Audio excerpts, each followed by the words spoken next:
Good night, everybody. Welcome to the CONMEBOL Copa America USA 2024 press conference. We are with the coach, Jesse Marsch of the Canadian national team. Before the start, please, it's not allowed to broadcast or record with cell phones or any dispositive. Remember, you could download the press conference in the QR code. To ask, please raise up your hand and wait for the microphone. Introduce with your name and media. Questions?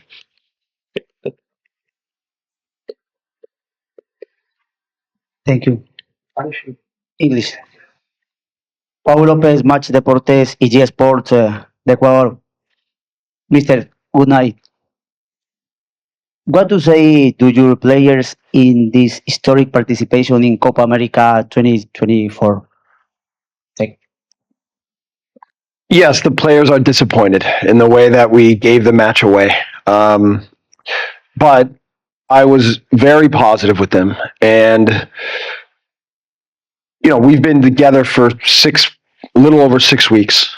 And to come into this match, put some new players on the pitch, play for me against one of the best teams in the world, and to totally dominate the match, right? To be on top of the match for a full 90 minutes, create big chances. We were too much for them for most of the match. And, it's really unfortunate, but this is the way things work. And we're still a young team. If you look at their team, they have experienced players across the board, players playing at big clubs, a lot of experience in understanding how to handle moments, and we're still developing that. I think on the day we had 8 MLS players, 2 players that had played in MLS, and an 18-year-old on the pitch, and to play like that for in this kind of match against this kind of opponent, I think is a big statement on the direction of this team. Yeah, that was a fun game to watch. Was that the best third place game ever? Yeah, it was spirited. I think, I said from the beginning that we have a lot of respect for Uruguay, and they're a very good team, and they're coached very well. And that we were going to treat it as a big opportunity for us to challenge ourselves against a really good opponent. And, I thought our match plan was good. I thought they had trouble dealing with our pace and creativity. And if we're just a little clearer around the goal, I think we would win that match. And I'll also say, for a young team, to go down in the 7th minute against such a good opponent and not fold and stay strong and continue to push in the first half and find a way back in the match and then get the lead. It's just a shame that we gave it away at the end, but we're clearly showing that we're in a good way and we're on a good path. Jesse, Jorge Gonzalez with Top Bin 90. I know you mentioned maybe some of the displeasement you've had with the tournament. What are some of the things that you might want to see moving forward if CONCACAF teams are to participate? Yeah, I think, look, it's a CONMEBOL tournament, so it's run by South Americans. Okay, so we respect that, and we certainly respect the opportunity to play such great opponents. But I just think trying to create a more of a level playing field so that, this is, if it's going to be a CONCACAF and CONMEBOL tournament together, then let's really work together to have officials from both sides, people on the inside that are working with all groups, just create a level playing field. That's what I think we're searching for more than anything else. John Lane with Conca Corner. It's been a sprint for the last month or so with the European friendlies, making a deep run at this tournament. What have you learned about your team? And as you prepare for the next window, what are you focusing on? Well, I learned that they're much smarter than I could have hoped. And, if you look at the last 3 games specifically, I think the way we played, the way we challenged the opponents we played against, I thought we set the tone for the pace of the game. And, now for us, if we can finish chances, right? We were in the top, I think, 3 or 4 for expected goals in the tournament per match, right? So, but then we only have 4 goals in the tournament. So we've got to find a way to, when we have such quality chances, to put them away. But this is part of the experience. I think, having the quality up the pitch, having the ability to finish off plays, having the ability to manage the game toward the end, so that as we're pushing the game and as we're dictating the way it's played, that we not just have control of the match, but that we make sure that we win it. right? So, for me, we didn't win enough, right, for how we played. We have to figure that out, but we will. We will. Coach Steve Reeder from the Associated Press. What did you see on the last goal there in stoppage time by Suarez?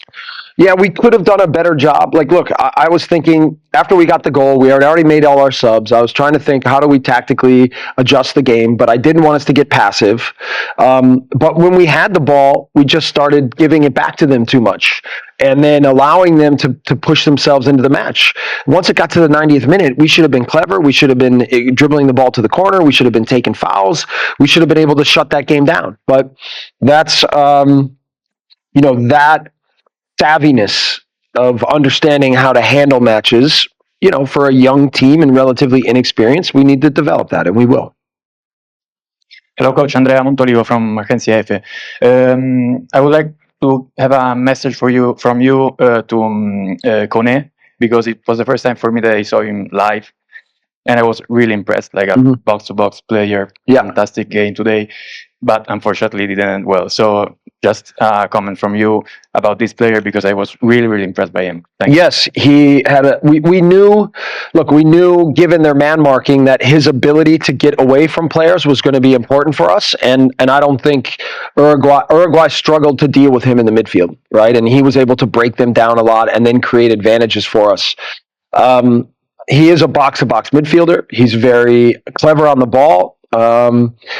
He got us here with this penalty. And he's harboring a lot of guilt right now because he feels like he let the team down. But, both him and Fonzie, by making their penalties against Venezuela, got us here. So, and in the end, I want him to not be so hard on himself. He's very, very hard on himself. But you're right. He's a fantastic player with a fantastic future. And he's going to Marseille, and I think that's going to be really good for him, and he's going to continue to develop.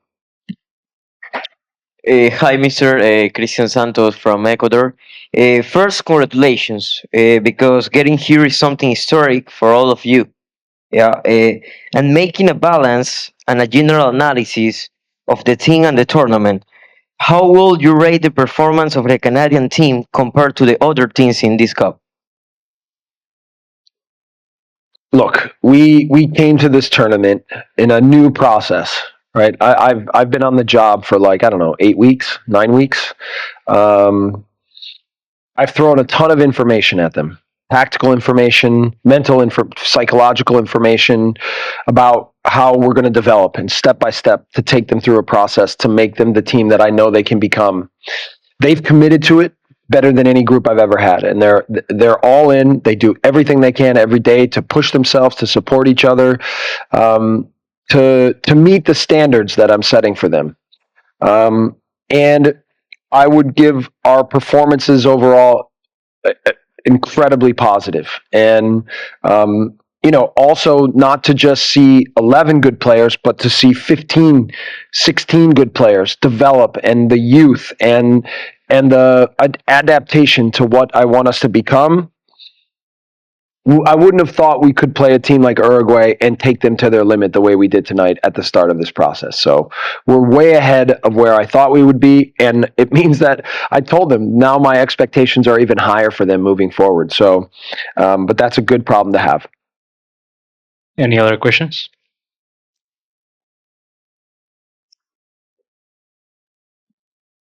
Just to follow up on Steve Goldberg with Charlotte Post, but the fact that you did so well in this game on the ball without two of your most influential players for the majority of the game, what does that say for where your team is? Yeah, I would say even more than two. I would say 4 or 5 of our best players didn't even start tonight. And the beauty was the clarity of the way that we're playing was executed by the new players that came in, by the players that came off the bench.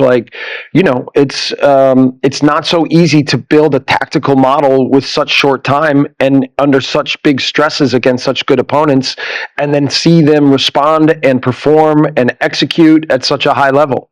So again, what a positive sign, what a great group of guys, what incredible potential we have with this team. Thank you, Coach. Thank you.